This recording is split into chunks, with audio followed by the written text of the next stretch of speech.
Welcome to another episode where we dive deep into the latest in recruitment strategies, AI innovations, and HR solutions. If you're looking to elevate your hiring game and stay ahead in the ever-evolving world of talent acquisition, you're in the right place. Make sure to like, follow, and subscribe so you never miss an episode filled with insights, expert interviews, and actionable tips to transform your recruitment approach. Stay tuned for exclusive content designed to make your hiring process smarter, faster, and more effective.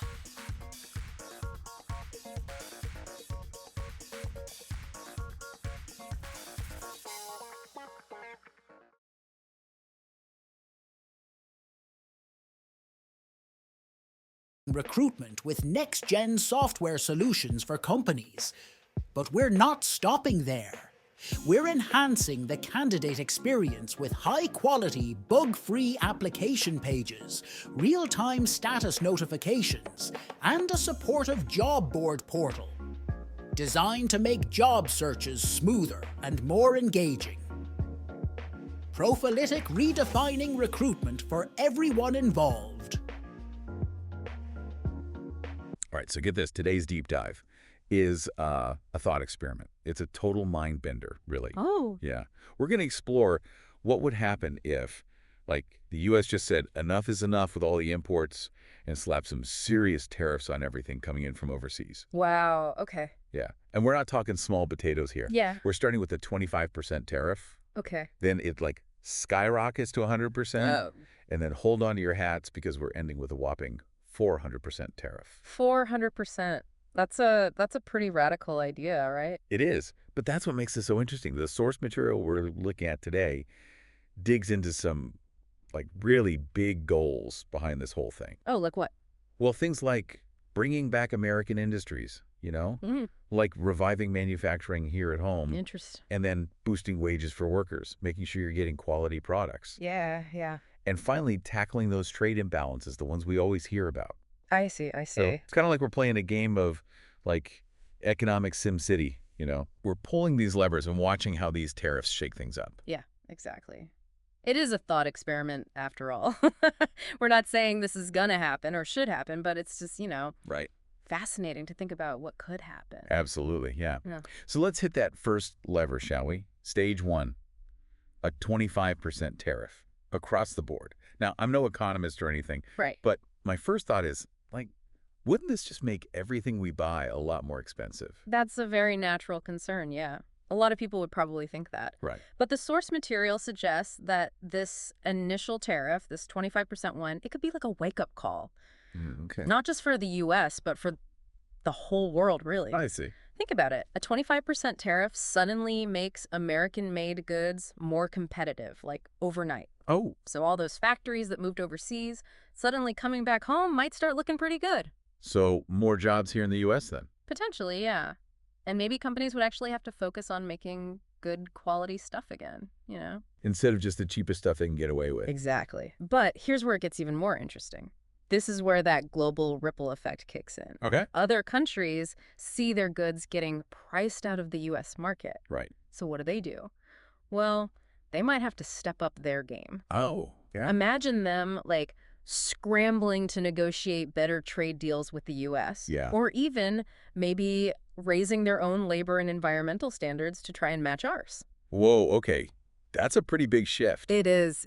So for me, like, just sitting here thinking about it, it's almost like this 25% tariff could be the start of this, like, chain reaction. It could. It really could. And sure, you might see some prices go up on some things in the short term, but think about the long-term benefits. Okay, yeah. More jobs here, higher wages, and maybe better quality products overall. I mean, that's a pretty enticing picture, don't you think? It definitely makes you think, yeah. Okay, so we've, like, nudged that first lever. Yeah. Now let's get a little bolder. Stage two, 100% tariffs. Yep. Now that's a whole different ballgame. It is, yeah. We're talking about a serious shakeup. Now, the source material, it suggests that at this level, 100% tariffs, the U.S. could actually approach energy independence.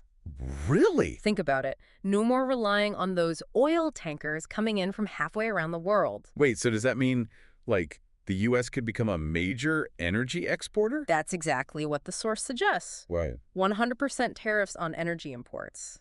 the playing field tilts dramatically in favor of domestic production.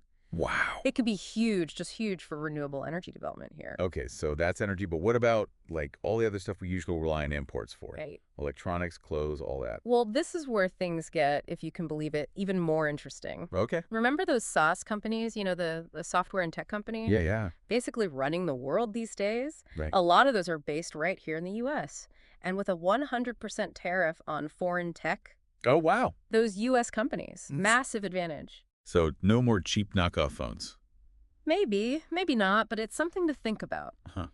I might have to shell out more for the real deal, but maybe it would last longer, actually work better. It's possible. And wait, wouldn't all this impact, like, my energy bill, too? It very well could, yeah. Lower energy costs, better paying jobs, cutting-edge tech developed right here in the U.S. I mean, those are just some of the potential upsides the source lays out. Wow. Okay, so 25% tariffs, things start shifting. 100% tariffs, we're talking about a whole reshuffling of the global deck. But now, buckle up, because we're going all in. 400% tariffs. Oh, wow.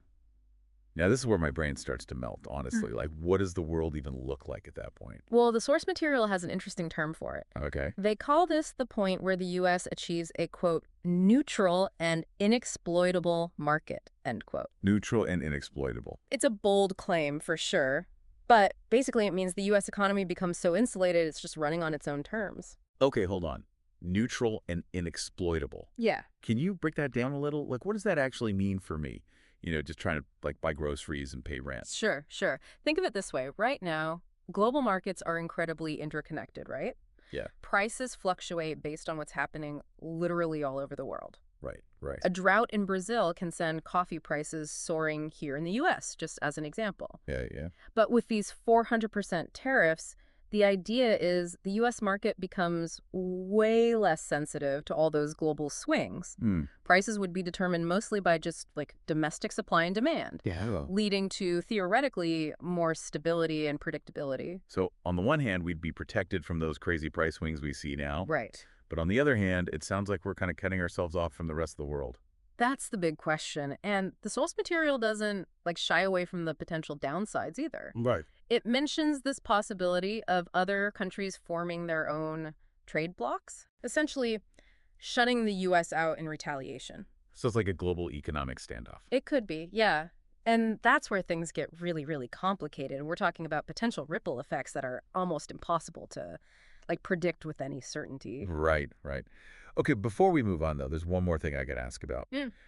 The source mentions wages being 4 times higher in the U.S. compared to countries we have these trade imbalances with under this 400% scenario. Is that even possible? Well, it's definitely a bold claim. I'll give them that. But here's the logic, right? Okay. By basically eliminating competition from those low-cost imports, Right. the demand for American-made goods would, skyrocket. Companies would need workers, and they'd need to keep them. Yeah. So that could potentially drive up wages significantly. Okay, but imagine going to the store and, everything's made in the USA, but it also costs 4 times as much. Right. Would those higher wages even make a difference at that point? It's a valid concern for sure. It's a complex equation, lots of moving parts. The source seems to suggest the increase in wages would more than offset the rise in prices. But it's definitely something worth exploring further. I'm definitely feeling a lot of, what if swirling right in my head right now. Yeah, I bet. But let's take a step back for a second and talk about one of the core ideas behind this whole thought experiment. Tackling trade imbalances. Yeah. And this idea of wealth transfer. Right. The source argues that the current system, with all the imports we have, it's leading to a wealth transfer right out of the U.S. So instead of that money circulating here in the U.S., it's just going to foreign companies and workers. Yeah, that's the basic premise. And the source argues this constant outflow is weakening the U.S. economy and contributing to things like trade deficits. Okay, so by cutting back on those imports, we'd be keeping more of that wealth here. Exactly. And that, according to the source, could mean a stronger domestic economy, more jobs, potentially even a stronger U.S. dollar. It sounds good, but I can't help but think about, what if those higher prices just make it harder for people to afford basic stuff? That's a crucial question, and honestly, it's one the source doesn't totally address. Sure. They paint a pretty optimistic picture overall, but it's important to remember that there are always trade-offs to think about. Right, and wouldn't all this have a big impact on the housing market, too? Like, if wages are going up, the economy's stronger, wouldn't that make housing even more expensive? That's a really interesting point, and it's one the source actually touches on. They suggest a stable economy with those higher wages could actually make housing more affordable in the long run. Really? The idea is people would be better equipped to, handle mortgage payments and all that, and the housing market itself wouldn't be so vulnerable to those crazy swings we've seen in recent years. Okay, so we've covered a lot of ground here. Potential benefits of these tariffs, more jobs, higher wages, maybe a stronger economy, even a more stable housing market potentially. But then there's the downsides. Higher prices, fewer choices, and the risk of, like, global isolation. It's true. There's no system that's perfect, right? Right. And it's important to acknowledge that there's no one-size-fits-all answer here. Absolutely. What looks good for one person might be a negative for someone else. Exactly. So why don't we take a little break and come back to dive even deeper into this honestly fascinating thought experiment. Sounds good to me. So we've talked about, like, the big picture stuff with these tariffs, a stronger U.S. economy, higher wages, all that. Right. But I'm kind of curious what this would actually look like for, like, me, Yeah. just the average person. Yeah, I get that. It's one thing to talk about the big economic ideas, but it's another to actually picture it in your everyday life. Exactly. So let's, like, paint a picture here. Yeah. Say we're living in this world where these tariffs have been in place for a bit. Yeah. What's different? What's changed? Okay, I like that. So imagine you wake up in the morning and the news is all about how the U.S. is now like a global leader in renewable energy. Okay. Your house, powered by solar panels made right here in America, Nice. and your energy bills are lower than ever before. Okay, that's a pretty good start to my day. Right. But what about when I, like, head to work? Am I still stuck in traffic, or have things changed there too? Well, maybe you're commuting in an American-made electric car.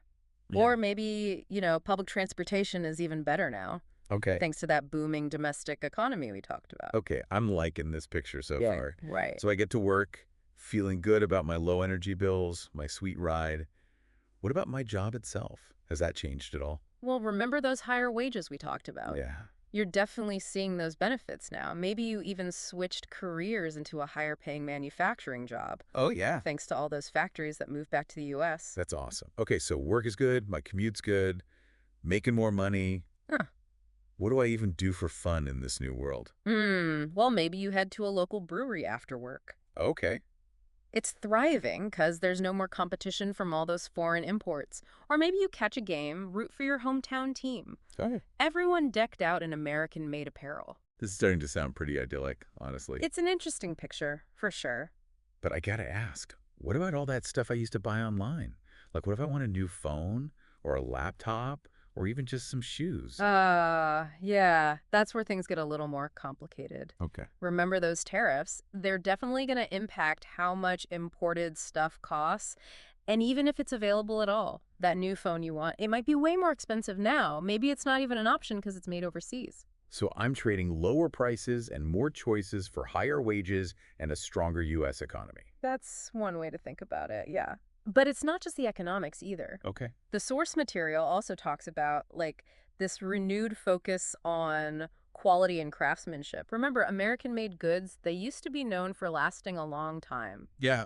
being really reliable. So maybe you buy fewer things, but the stuff you do buy is higher quality, built to last. It's like that old saying, buy it nice or buy it twice. Exactly. And think about the environmental impact, too. Fewer things being shipped all over the world, that's less pollution, less waste. Okay, I'm starting to see the appeal of this whole scenario. Yeah. Even if it means giving up some of those cheap imports I'm used to.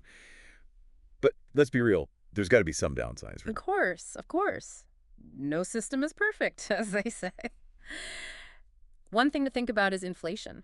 Okay. If everyone wants American-made goods and there isn't enough to go around, Right. prices could really shoot up, might even wipe out the benefits of those higher This wages. is a delicate balance. It is. And what about choice? I mean, I like supporting local businesses and all, but sometimes I want something specific and it's just not made here.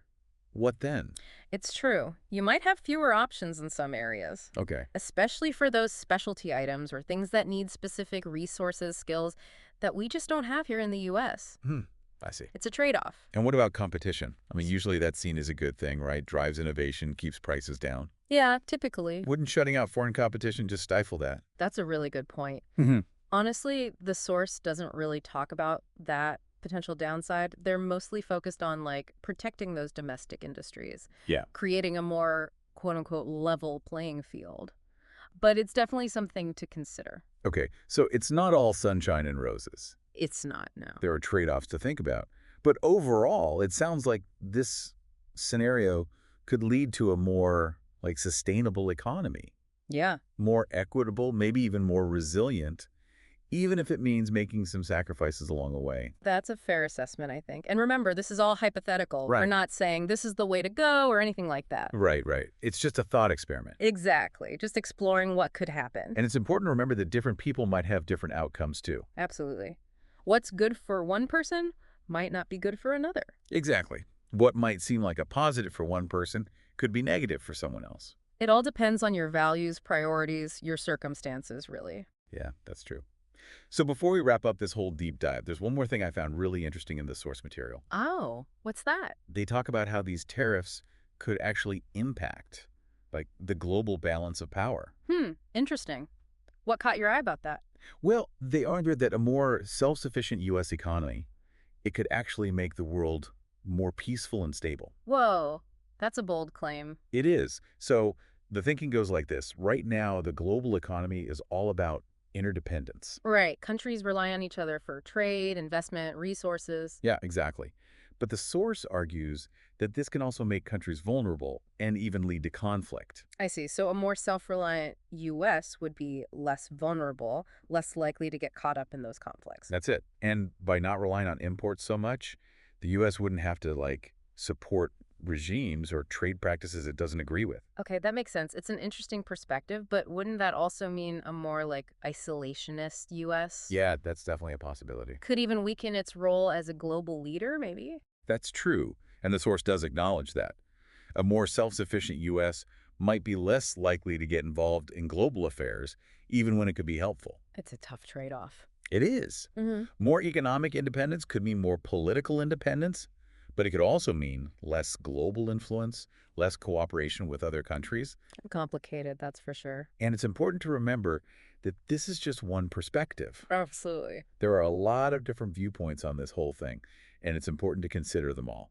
That's what this deep dive is all about, right? Exactly. It's not about telling people what to think. It's about encouraging them to think for themselves. To look at things from different angles. Yeah, exactly.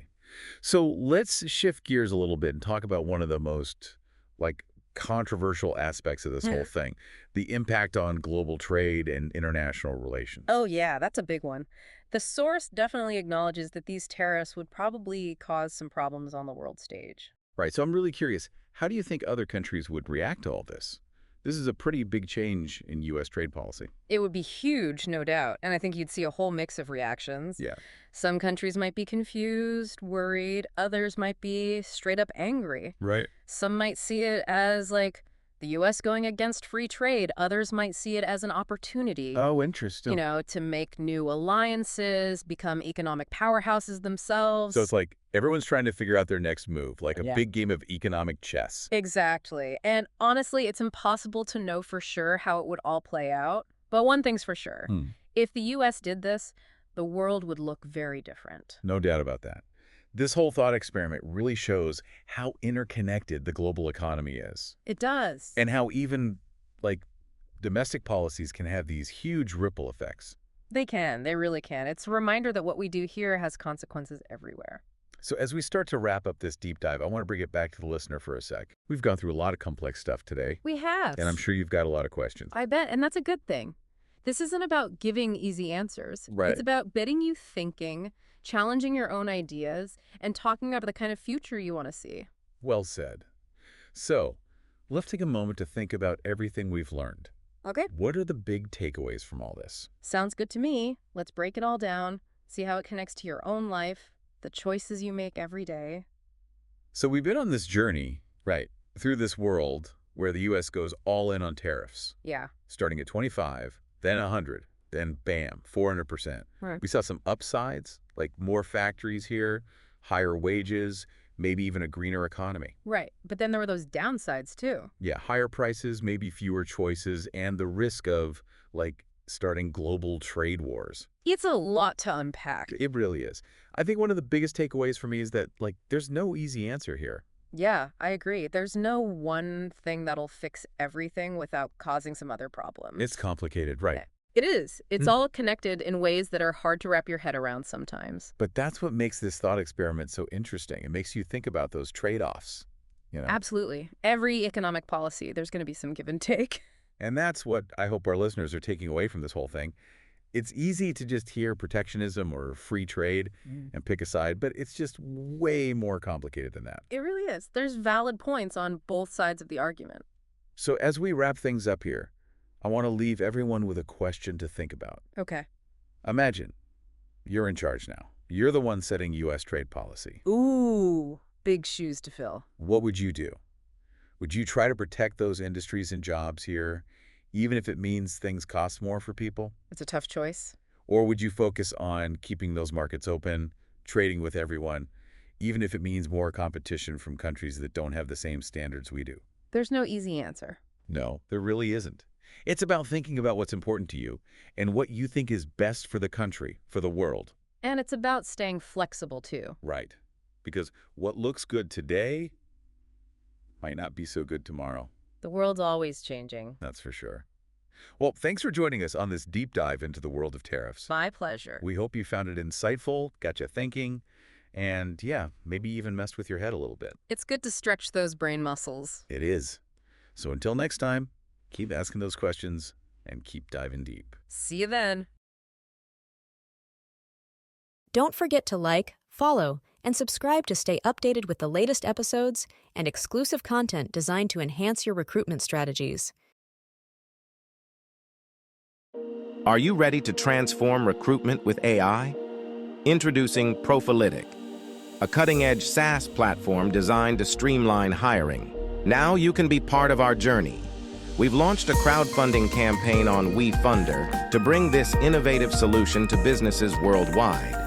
Learn more and join us at wefunder.com Profilytic LLC. Together, let's shape the future of recruitment. Visit Wefunder today. Link is in the description. Profilytic is a sophisticated software application that leverages artificial intelligence to streamline and enhance the recruitment process. Built upon the same automation engine used by Uber, Profilytic provides a comprehensive suite of features, including a job board, protection against harmful content, spam filtering, resume discrepancy detection, contract and offer management, compliance monitoring, real-time data insights, automated scheduling, and AI-powered candidate screening and matching.